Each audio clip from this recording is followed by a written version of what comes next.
Kue ono ora ono ki terserah Allah. Dan kita ini tidak ada. Jadi kita ini bukan pihak lain. Ngerti ora? Ini Tuhan satu pihak terus kita. Kita bukan pihak lain. Kita ini bagian dari ini. Kita ini bagian dari Allah. Makanya ilaihi rajiun. Jadi menggang sedelet engko bali menenang sejatining. Dudu jalmo, nek jalmo kan makhluk. Ya. Jadi kita tuh ndak ada. Acara kita ini luar biasa sempurna di mata manusia ya, meskipun pasti tidak ada yang sempurna di mata Allah. Jadi apa yang beliau kemukakan Pak Yai Muhsin tadi itu sebenarnya adalah puncak dari yang kita pelajari tentang ikhlas dan noto lagu. Ketika beliau bertanya kepada kita atau mempertanyakan yang beliau sudah tahu jawabannya, jane awake dhewe iki nyembah Gusti Allah ki apane sing disembah, ngono ya. Kini sembayangi jane sembayang nang apane, terus dan seterusnya ya. Kan jawabannya memang belum kita sebut tadi. Itu kan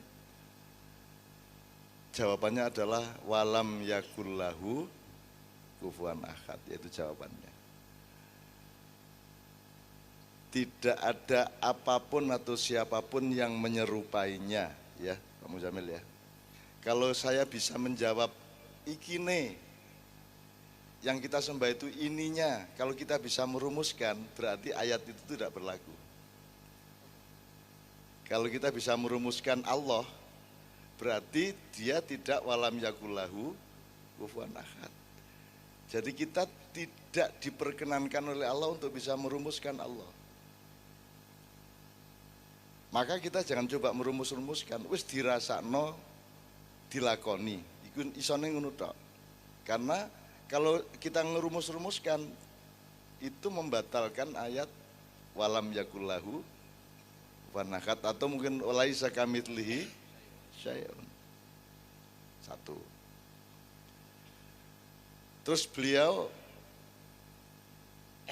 melebarkan kepada satu dialektika man arafa nafsahu faqad arafa rabbahu wa man arafa rabbahu faqad arafa nafsahu, kan gitu kira-kira.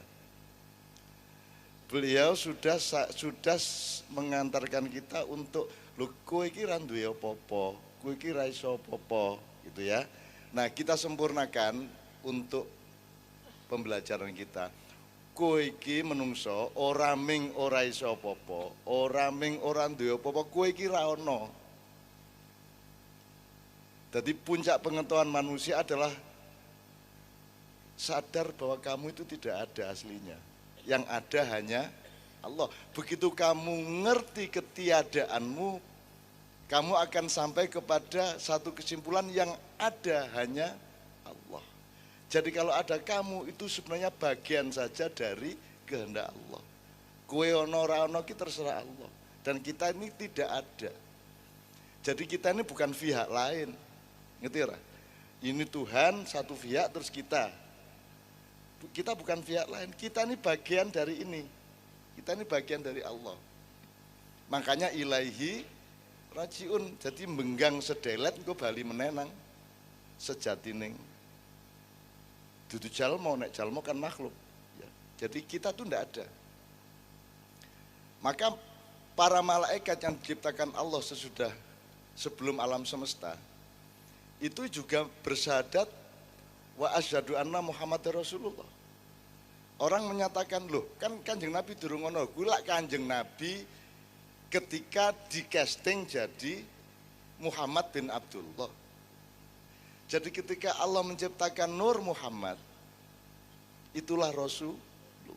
Sebab tidak ada yang bisa mengenal Allah secara sejati, secara benar-benar. Maka dia merepresentasikan dirinya menjadi cahaya yang memancar dan terpuji itu.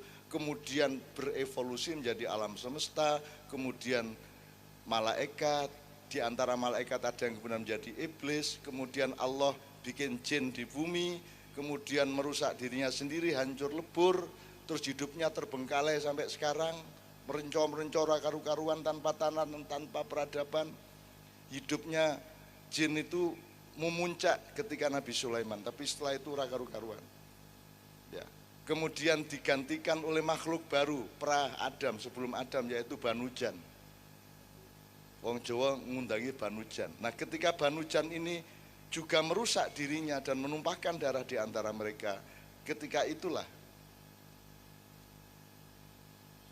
Azazil Kanzul Jannah, seniornya malaikat Jibril, yaitu malaikat yang paling sepuh, yang kemudian oleh Allah saking mengabdinya kepada Allah, kemudian dia diberi kesempatan untuk bertamasya turun ke langit 6, 5, 4, 3, 2 sampai ke bumi. Masing-masing katakanlah 1000 tahun, 1 milenium. Di langit 6 1 milenium, 5 1 milenium, seterusnya. Begitu sampai di bumi, ketika iblis sampai di bumi, belum iblis waktu itu masih Azazil, belum digelari iblis. Dia menjumpai dunia sedang hancur lebur, reruntuhan dari masyarakat yang disebut Banujan tadi. Kemudian si Azazil ini mendirikan kerajaan di bumi. Kemudian dia sangat kerasan di bumi karena di sini dia melihat segala sesuatu begitu indah. Ya, ada siang malam yang romantis, ada pohon-pohon di mana-mana, ada ijo royo-royo, ilir-ilir. Ilir-ilir apa? Tandure wis sumile tak ijo royo-royo tak senggo temanten anyar.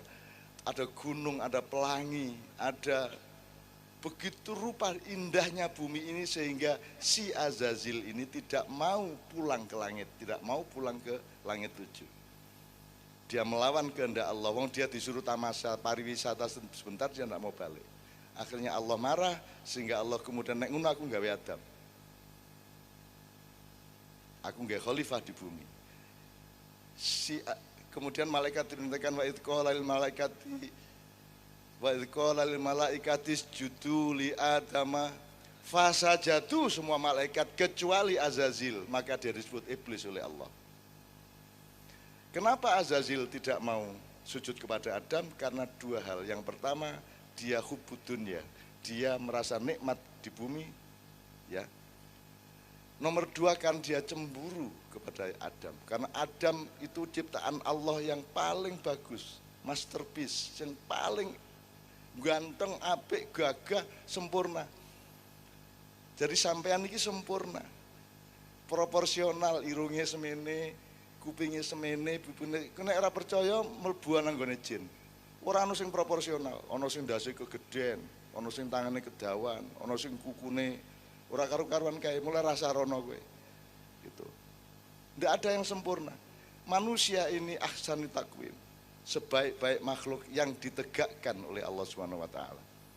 Nah, itu yang membuat iblis, karena dia disebut iblis karena tidak mau sujud kepada Adam, tidak mau patuh kepada khalifah, maka dia disebut iblis karena dia cemburu kepada rupa indahnya si Adam alaihissalam. Nah, sejak itulah terjadi segala sesuatu yang sekarang kita alami. Iki nak critake dawa banget nganti jam 4. Ora. Wis tak kei sithik, akhirnya karena Adam masih training di surga, sithik ya tak tambah sak adegan. Adam masih training, dikongkon sesuk kowe dadi khalifah, saiki tak latih sedelet, pencak, tani ngono ya. Si iblis ora trimo. Ojo nganti Adam rene dengan baik-baik. Nek anjane kepeksa rene kudu dalam keadaan dihukum. Sehingga dia tidak punya bargaining power yang kuat kepada Allah maupun kepada makhluk yang lainnya. Maka si iblis subversi naik ke surga. Carane melbu adalah masuk ke mulut naga menjaga pintunya surga. Kemudian dia melbu awake naga kuwi sing buntute ana ning jero swarga. Kemudian keluarlah si iblis itu di dalam surga. Kemudian dia mencari Adam dan dia berpikir Adam harus kena. Adam harus bisa saya pengaruhi. Maka iblis berpakaian malaikat. Dia ambil kembali kostumnya sebagai malaikat, terus make upan seperti zaman dulu. Nah, ketika bertamu kepada Adam, Adam menyangka dia adalah malaikat. Sehingga ketika dia diminta untuk diajak untuk mendekati pohon dan mengambil buah itu, dia mau karena dipikirnya itu malaikat. Itu namanya talbis. Jadi kejadian di dunia ini adalah kejadian seri 2, seri 3, seri 4 dari kejadian di mana Adam ditipu oleh iblis. Republik Indonesia ini banyak sekali iblis-iblis yang berpakaian malaikat dan rakyat tertipu. Kira-kira ngono ya, Rek ya. Wis saiki nek ana apa-apa kuwi pedomane ngono kuwi. Tapi tidak ada masalah. Memang ada kontra antara Allah dengan iblis sampai hari kiamat. Ya, kita jangan terpengaruh sama itu semua. Kita manfaatkan semuanya. Kita sudah tahu akidah, kita sudah punya Islam. Karena tema kita juga ada yang namanya noto lagu. Noto lagu ini tinggal Anda belajar kepada terminologi apa. Misalnya kain, selimut, sarung, kelambi celono. Itu belajar noto lagu. Nek kowe iki isih selimut, nek isih kain kan urung cetha dienggo apa. Menungso kudu pinter, kudu sinau. Maka dibikin selimut. Nek selimut kan juga masih lemah apa jenenge ming 4 persegi panjang tok. Selimut kuwi ana sing nggo sirah, ana sing nggo sikil, apa iso diwolak-walik? Kalau Anda masih pada tahap selimut berarti sok-sok kue selimutan sing wingi kok nggo sikil saiki kok nggo sirah. Berarti belum sempurna teknologimu dan ilmumu. Mulane digawe sarung. Wis ana jahitane. Wis ana bundere. Ning sarung iso diwolak-walik juga toh. Isih iso nglemprek. Maka kita meningkat ke baju dan celana. Nek baju dan celana iki wis ana tasrih, wis ana bunyan, sudah ada anatomi, sudah ada konstruksi. Kaosan ra iso diwalik. Ya nek diwalik ora penak ning gulu, ya ora. Kathok celana ora iso diwalik, ya ora. Iso ora kowe celanoan kok walik. Nek nguyuh bingung kowe engko. Nah, itu berarti sudah ada tatanan, sudah ada toto laku, ya. Sudah menata. Itu kalau kayak pakai kain. Saya kasih contoh satu lagi misalnya, kembali ke bluluk. Wong Islam ki wis entuk kerambil, wis entuk klopo, sehingga sudah ada struktur yang jelas di dalam ilmunya. Ana sing njaba dhewe apa kulit sing alus. Jerone sepet, ya. Jerone meneh bathok, jerone maneh klopone kerambile sing iso diparut dadi santen. Jerone meneh ana banyune. Nek diperluas engko ana manggar, ana blara, ana glugu sak piturute. Sudah ada anatomi, sudah ada pembagian-pembagian yang ilmiah. Jadi agama Islam sudah sampai pada kelapa. Ketika Nabi Musa dulu baru cengkir. Enggak, baru bluluk. Ketika Nabi Daud baru cengkir, ketika Nabi Isa baru degan. Sekarang degan mandek sebagai degan, tidak mau berkembang jadi kelapa. Kelemahan orang Islam adalah kowe iki wis duwe klopo, ngopo kok kowe iki isih bluluk sikapmu? Nggih mboten? Kowe iki wis klopo kudu wis ngerti fungsi masing-masing. Kowe sepet ora entuk ngonek-ngonekke bathok rasa bagusi karo sepet. Ora rasa aku atos lho, nek kowe lak sabut. Aku iso dadi sapu jare sabut, nek bathok lara iso. Ora rasa ngono kuwi. Semua pada fungsinya masing-masing. Orang Islam seharusnya sudah sempurna, sudah memimpin dunia kalau berpikir secara kelapa. Cuman kebanyakan orang Islam isih degan. Kuwi lumayan jane nek degan. Ning oke sing isih cengkir. Dan kebanyakan umat Islam isih bluluk. Jadi bluluk ya mung semene iki urung ana sabute, urung ana dadi kowe mung bluluk.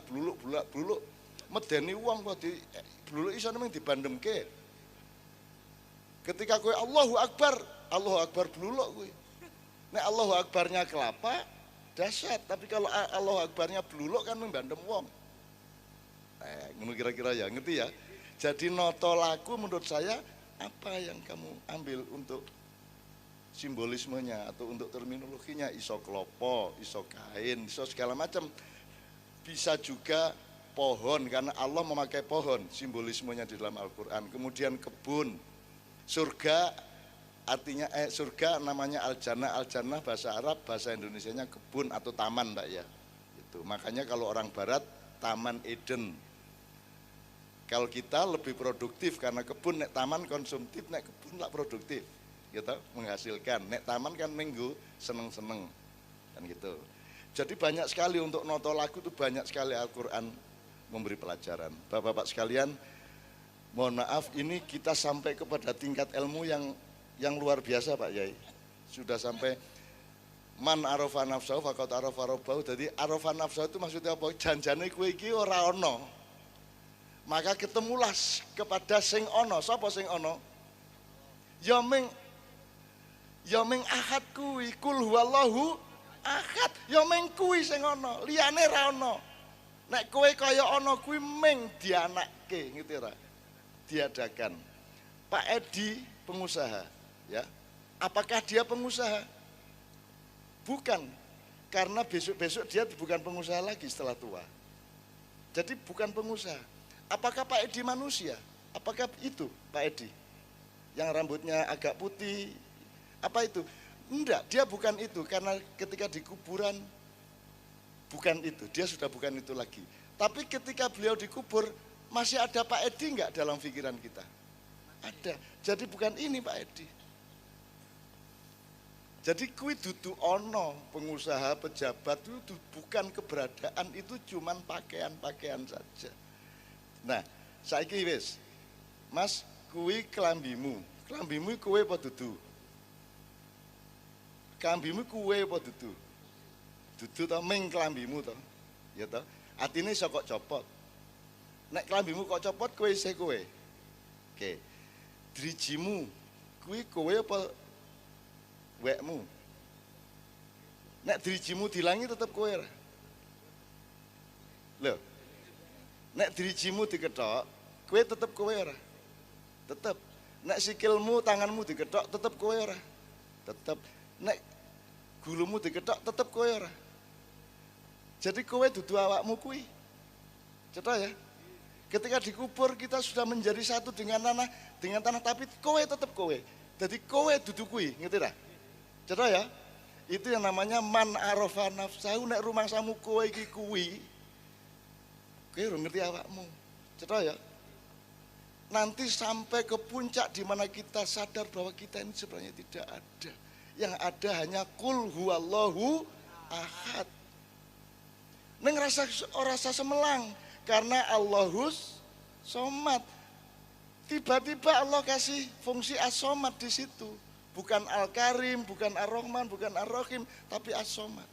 Tempat bergantung. Betul enggak? Tempat bergantung. Terus lam nyalid walam yulat, orang no variabel ahad titik. Itu bukan hanya soal Yesus, Maria, bukan soal itu. Ini soal pikiranmu iki rasa pecah-pecah nek Allah titik. Ngono lho. Nek kowe duwe 1.000, ya 1.000 kuwi sing apik. Nek kowe mangan tempe, detik itu sing paling enak, sing paling bener, sing paling indah ya tempe kuwi. Sing marake tempe ora penak mergo ning utekmu ana sop buntut. Akhirnya sop buntute ra kelakon, tempene ora penak.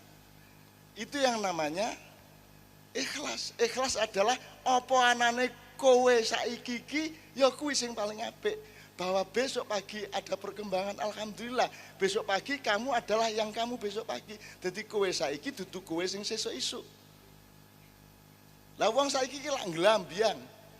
Isih saiki wis mikir pemilu 2019. Kuwi wong ora ikhlas. Kowe isih tugas saiki, kowe wis nglakoni sembarang sing tujuane 2000. Dadi kowe iki ora ngadeg di 2017, kowe berdiri di atas 2019. Itu yang namanya tidak ikhlas. Wah, iki dadi nek tak teruske tenanan iki. Wis kuwi terjemahke dhewe ngono ya. Jelas ya? Dadi wis ngerti man arafa nafahu faqad arafa rabbahu ya, jelas ya kul huwallahu ahad sampai ke walam yakul lahu kufuwan ahad. Bismillah. Sekarang